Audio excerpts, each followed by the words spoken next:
जिनसे आप बेइंतहा मोहब्बत करते हैं, किसी कभी उन्हें आपके हिस्से नहीं आने देती। लेकिन क्या किस्मत दो लोगों के दिलों में पलने वाले प्यार को रोक सकती है?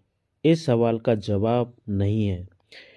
प्यार एक खूबसूरत एहसास है जो शरीर से पूरी आत्मा से जुड़ा होता है। इसी एहसास को महसूस करवाने के लिए आज हम आपको सुनाएंगे अधूरे प्यार की कहानी, जहां दो लोग एक दूसरे को बेतहा मोहब्बत चाहते हैं, लेकिन वक्त और हालात ने उन्हें कभी एक नहीं होने दिया। यह कहानी आपको इमोशनल कर सकती है, हो सकता है आपको भी अपने प्यार की याद आ जाए।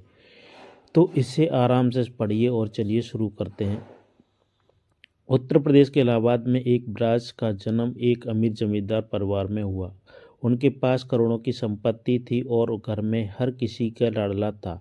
बचपन से ही उसके दिल के सबसे करीब थी उसकी पड़ोसन निशा। दोनों बचपन में साथ खेलते, घर घर खेलते समय निशा हमेशा विराज की पत्नी बनती थी। निशा हमेशा कहती थी कि विराज बड़े होकर हम शादी करेंगे और शहर बाहर हमारा एक घर होगा। वक्त के साथ जवान होता गया विराज और निशा का प्यार।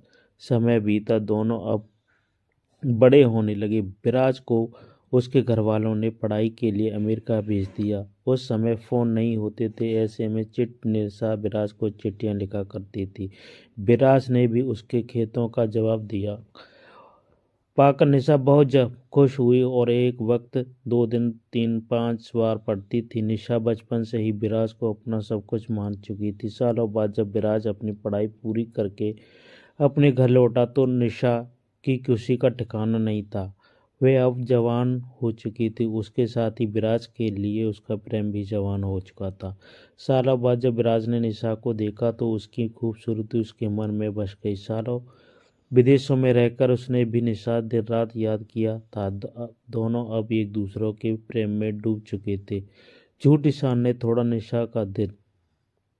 अपनी बेटी के प्रेम को देखकर निशा की मां विराज से यहाँ अपनी बेटी के रिश्ता लेकर गई, लेकिन जमींदार पिता के ये प्रस्ताव ठुकरा दिया और कहा, क्या तुम अपनी औकात भूल गई हो जो अपनी बेटी की का रिश्ता यहाँ लेकर आई हो? हम अब जमींदार लोग हैं, अपनी बराबरी देखकर रिश्ता तय करते हैं। तुम लोग अपने घर की लड़कियों को क्या यही सिखाते हो कि वो अमीर लड़कों के डोरे डाले? विराज के पिता की ऐसी अपमानजनक बातें सुनकर निशा की मां का दिल टूट गया। यह अपमान अब उसकी मां के दिल में आग बनकर धधक उठा। उसने तय किया कि अब वह निशा का विवाह एक और भी बड़े घराने में करेगी। विराज जो मन ही मन में निशा से विवाह करना चाहता था, परिवार के दबाव और अपनी झिझक के कारण उस समय कुछ न बोल सका। और जब उसे एहसास हुआ कि वह निशा के बिना नहीं रह सकता, तब तक बहुत देर हो चुकी थी। निशा की मां ने उसका विवाह ठाकुर विक्रम सिंह के साथ तय किया कर दिया, जो पैसे और जमींदार में विराज के परिवार से भी बहुत बड़े थे। निशा का दिल टूट चुका था। ऐसे में मां के मान सम्मान की खातिर चुपचाप शादी के लिए हाँ कर दी। शादी वाले दिन विराज उससे मिलने आया। अपनी प्रीतम से बिछड़ने का दुख उसकी आंखों से बनकर बहने लगा। उसने निशा से कहा, क्या तुम यह शादी करने में मना नहीं कर सकती? मैं तुमसे बहुत प्यार करता हूँ, मैं तुम्हारे बिना मर जाऊंगा। शराब के नशे में डूबा विराज। निशा जो विराज के प्रेम में खुद को खो चुकी थी, यह पल उसके लिए भी आसान नहीं था, लेकिन माँ की खातिर उसने अपना प्यार छोड़कर कर्तव्य को अपना लिया। निशा की शादी के बाद विराज पूरी तरह से टूट गया। अपने गम में भुलाने के लिए शराब के नशे में डूब गया। अब वह दिन रात शराब पीता और निशा को याद करता रहता। उधर निशा के पास सब कुछ होते हुए भी अंदर ही से ही बिल्कुल अकेली थी। उसका पति उम्र से बहुत बड़ा था और उसने केवल बच्चों की देखभाल के लिए उससे शादी की थी। इतनी बड़ी हवेली में अकेलापन ही उसका साथी था। निशा जब भी अपने पियर आती थी तो वह विराज के बारे में हमेशा पूछती थी। जब उसे उसके पीने की आदत के बारे में पता चला तो उसे समझ गया कि शराब छोड़ दी, लेकिन उससे अलग होने के गम को विराज को इस कदर खाई जा रही था कि वह पूरी तरह से शराब के नशे में डूब गया।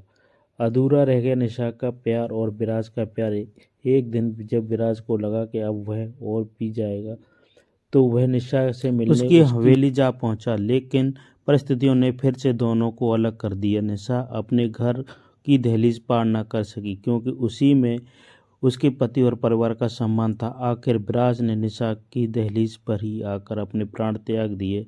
अंदर निशा और को जैसे दिल की आवाज़ सुनाई दी, वह दौड़कर बाहर आई, पर तब तक बहुत देर हो चुकी थी। उसकी आंखों के सामने विराज की निष्प्राण देह पड़ी थी। अपने प्यार को मृत देखकर निशा पूरी तरह से टूट गई और बिलक बिलक कर रोने लगी। समाज के डर और झूठे मान सम्मान के कारण विराज और निशा की प्रेम कहानी अधूरी रह गई। उम्मीद है अधूरे प्यार की यही कहानी आपको पसंद आई होगी। कहानी अच्छी लगी हो तो इसे अपने दोस्तों के साथ शेयर कर। अगर आपको भी पास